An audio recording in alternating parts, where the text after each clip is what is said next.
और ब्रेक के बाद एक बार फिर से आपका स्वागत है। खबरों को आगे बढ़ाएंगे। बागियों पर भाजपा कार्रवाई कर सकती है, बड़ी खबर आपको दे रहे हैं, जहां बीजेपी कई बड़े नेताओं को निष्कासित कर सकती है। निर्दलीय लड़ रहे नेताओं पर कार्रवाई की जा सकती है। कई नेताओं पर शिकंजा कसने की तैयारी भाजपा ने कर ली है। तो अहम खबर आपको दे रहे हैं, जहां भाजपा कई नेताओं को निष्कासित कर सकती है। निष्कासन की कार्रवाई भाजपा द्वारा की जा सकती है। बागियों पर भाजपा ये कार्रवाई कर सकती है। बड़ी खबर आपको दे रहे हैं, जो भी नेता भाजपा से बागी होकर निर्दलीय मैदान में चुनाव लड़ने उतरे हैं, उनके ऊपर भाजपा ये कार्रवाई कर सकती है और कई बड़े नेताओं पर गाज गिर सकती है, उन्हें निष्कासित किया जा सकता है।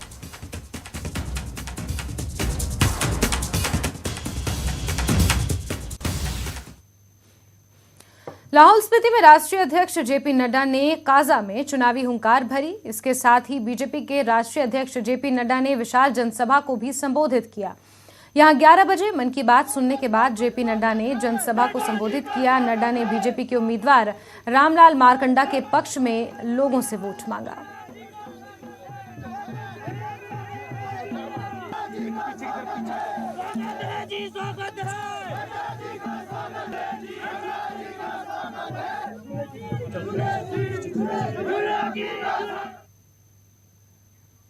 बीजेपी के राष्ट्रीय अध्यक्ष जेपी नड्डा ने कांग्रेस पर हमला बोलते हुए कहा कि उनकी चार्जशीट का कोई मतलब नहीं है।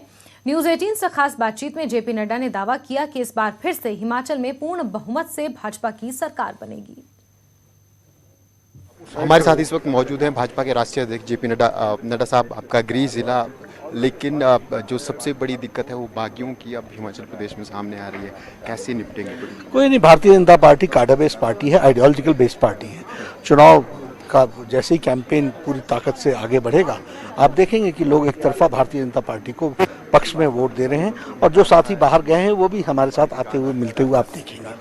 नड्डा साहब, अगर क्योंकि इंडिपेंडेंट इस बार बहुत हैं, अगर कुछ हंग असेंबली आने की संभावनाएं बनती हैं, इंडिपेंडेंट ज़्यादा आती है, तो क्या स्ट्रेटजी रहेगी? संभव ही नहीं है। बिल्कुल एक तरफा फैसला भारतीय जनता पार्टी के पक्ष में आ रहा है। भारतीय जनता पार्टी चुनाव में पूरी ताकत के साथ लगी है और हमको जीत हासिल होगी। इसके अलावा कांग्रेस ने आज एक चार्जशीट भी पेश की है और बात कही है कि वो इंक्वायरी पूरी बिठाएंगे सब। हमारे लोगों ने, प्रवक्ताओं ने उसका जवाब दे दिया है। वो बड़ी ही सुपरफिशियल चार्जशीट है, उसमें कुछ भी तथ्य नहीं है, लेकिन हमारे लोगों ने उसको डिटेल में एग्जामिन करके, बल्कि उनके चार्जशीट आने के पहले ही जवाब दे दिया था। तो भाजपा के राष्ट्रीय अध्यक्ष जेपी नड्डा इस वक्त हमारे साथ थे। कैमरामैन आकाश के साथ राजेंद्र शर्मा, न्यूज 18 हिमाचल। आज से 30 से ज्यादा नेताओं की रैली हिमाचल में हो रही है। तो 5 नवंबर को पीएम मोदी हिमाचल के मैदान में उतरेंगे। पीएम मोदी 5 नवंबर को मंडी के अलावा सोलन के ठोडो मैदान में जनसभा को संबोधित करेंगे। पीएम के कार्यक्रम का ऐलान होते ही सोलन में बीजेपी के नेता और कार्यकर्ता रैली की तैयारियों में जुट गए हैं। पार्टी के शिमला संसदीय क्षेत्र प्रभारी पुरुषोत्तम गुलेरिया ने नेताओं और कार्यकर्ताओं के साथ बैठक की। गुलेरिया ने कहा कि सोलन में पीएम की रैली ऐतिहासिक होगी।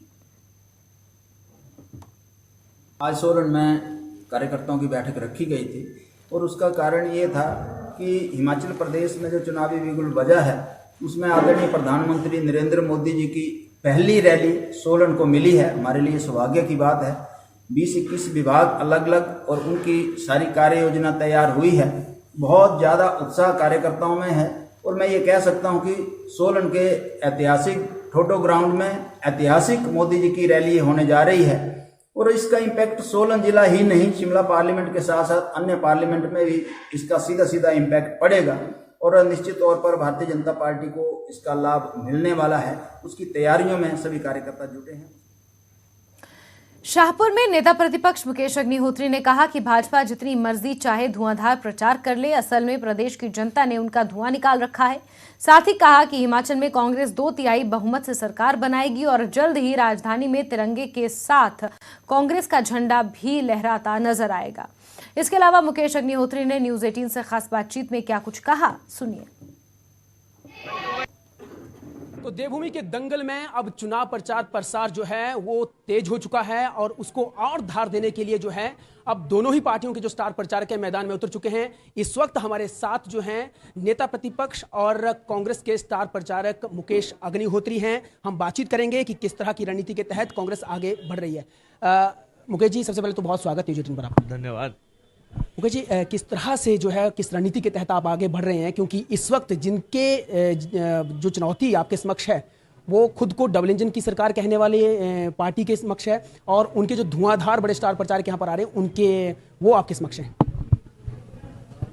देखिए, हिमाचल प्रदेश के वोटर्स का जो मूड है ना, वो बिल्कुल स्पष्ट हो चुका है कि जनता ने जब मन बना लिया कि हमने कांग्रेस की सरकार को लाना है, अब कोई भी स्टार प्रचारक हो या कोई और हो या कोई भी बड़ी ताकत हो, जयराम सरकार को बचा नहीं सकती।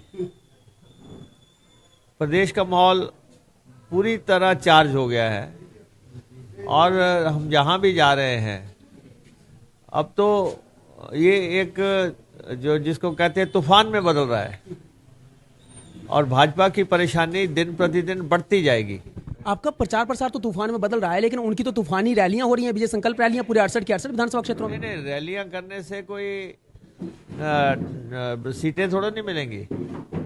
वो तो ठीक है, उन्होंने चुनाव लड़ रहे हैं, उन्होंने रैलियों की घोषणा कर दी, लेकिन आप देखें कि जनता क्या कह रही है, जनता का मूड क्या कह रहा है, स्विंग क्या कह रहा है, वो तो एकदम से साफ है, हर तरफ साफ है। मैं आपको बताऊं कि भारतीय जनता पार्टी को शर्मनाक हार से गुजरना पड़ेगा। हमें जब नेता प्रतिपक्ष आज से 5 साल पहले बनाया गया था और जिम्मा दिया गया था, जब हमने शुरुआत की थी, उस समय भारतीय जनता पार्टी का बहुत दबदबा था। 5 साल के अंदर संघर्ष के बाद, एक लड़ाई लड़ने के बाद, हमने पार्टी को ऐसी जगह खड़ा कर दिया ले जाके कि पार्टी सरकार बनाने के लिए पार्टी इज ऑल सेट। हमारी टिकटें बेहतर है, हमारा प्रचार बेहतर है, दुनिया का रिस्पांस बेहतर है। अब इन्होंने शुरुआत में प्रधानमंत्री जी को ले आए, पहले ही जो इन्होंने मिसाइल चला के देख ली।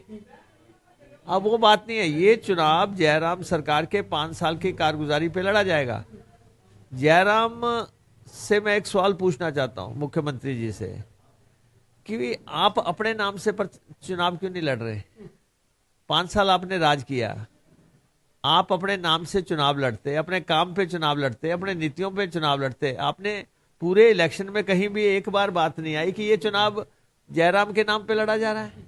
फिर भी वो कह रहे हैं कि हमारे पास एकल नेतृत्व तो है, आप लोगों के पास तो नेता ही कोई नहीं है। एकल ऐसा है कि एकल नेतृत्व नहीं है। अनुराग ठाकुर मंचों से रो रहे हैं, धूमल साहब सिसक रहे हैं, शांता कुमार नाराज हैं। जो स्थितियां बनी हुई हैं एकल नहीं है, ये तो एकल झटका लगेगा, एकल झटका लगेगा, सामने आपके सामने आएगा कि हर वर्ग नाराज है। भाजपा से लोग तो नाराज हैं, भाजपा के लोग नाराज हैं, और भाजपा के लोग भी इस दफा कह रहे हैं कि ऐसी निकम्मी सरकार हमने कभी नहीं देखी थी। मुख्यमंत्री कई आए कई गए, कोई कांग्रेस का आया तो हिमाचल का निर्माता कहलाया, कोई आधुनिक हिमाचल का निर्माता कहलाया, कोई चलो पानी वाला कहलाया, कोई भी सड़कों वाला कहलाया। इनके बारे में क्या धारणा है? जयराम जी के बारे में जनता की धारणा है कि नौकरी बेचने वाला आ गया, जिसके राज में जो है नौकरियां बेची गई। पुलिस की भर्ती में 6-6 लाख रुपए की नौकरियां बेची गई, 4-4 लाख रुपए में जो है पंप ऑपरेटर बेचे गए, मेरिट के गले घोंटे गए। लेकिन अनुराग ठाकुर तो ये कहते हैं कि जितने टाइम से उनकी डबल इंजन की सरकार चल रही है, कोई बता दे कि उन पे एक भी आरोप लगा हो, और आप लोगों की सरकार पे तो हमेशा आरोप लगते रहे हैं। जयराम भी जानते हैं ये डबल इंजन फेल हो गया है। जयराम को भी पता है कि क्रैश लैंडिंग होने वाली है। अब पार्टी में जो औपचारिकताएं हैं वो तो निभानी पड़ती हैं, वो तो निभा रहे हैं। आपकी चार्जशीट को कह रहे हैं रस्म अदायगी है, नहीं ऐसा 10 दिन पहले आप इसको जारी कर रहे हैं, इसका क्या मतलब? ऐसा है कि हर चीज मौके पे जारी की जाती है। अगर शादी आज होगी तो बैंड वाले क्या 20 दिन पहले 50 दिन पहले बुला लिए जाएंगे? अभी बुलाए जाएंगे ना। अपने लोग भी तो चले गए ना उनके उसमें, ऐसा क्यों हुआ? उनको क्यों नहीं रोक पाए आप लोग? ऐसा है, जो हमें चाहिए वो हमारे साथ है, जो सरकार बनाने के लिए चाहिए वो हमारे साथ है। बाकी लोकतंत्र है, राजनीति है, सब अपना अपना नफा नुकसान देख के फैसले करते हैं। बहुत धन्यवाद। तो ये थे नेता प्रतिपक्ष मुकेश अग्निहोत्री और साथ ही साथ स्टार प्रचारक भी हैं। इन्होंने ऐलान कर दिया है कि 2/3 से जो है कांग्रेस सरकार बना रही है और ये तो 8 दिसंबर का दिन ही तय करेगा कि कौन किसकी सरकार बनाता है और किसका झंडा जो है वो राजधानी शिमला में जाकर बुलंद होता है। शाहपुर से विचित्र शर्मा, न्यूज़ 18 हिमाचल। तो आप नेता विपक्ष मुकेश अग्निहोत्री को सुन रहे थे। हरोली विधानसभा सीट से वो कांग्रेस की तरफ से प्रत्याशी हैं और कांग्रेस के स्टार प्रचारक भी हैं। न्यूज़ 18 से उन्होंने खास बातचीत की। भाजपा पर कई तरीके के उन्होंने हमले बोले। बहरहाल इस बुलेटिन में फिलहाल के लिए इतना ही, लेकिन हिमाचल प्रदेश की तमाम खबरों को जानने के लिए आप जुड़े रहिए न्यूज़ 18 जम्मू कश्मीर लद्दाख हिमाचल के साथ। मुझे दीजिए इजाजत। नमस्कार।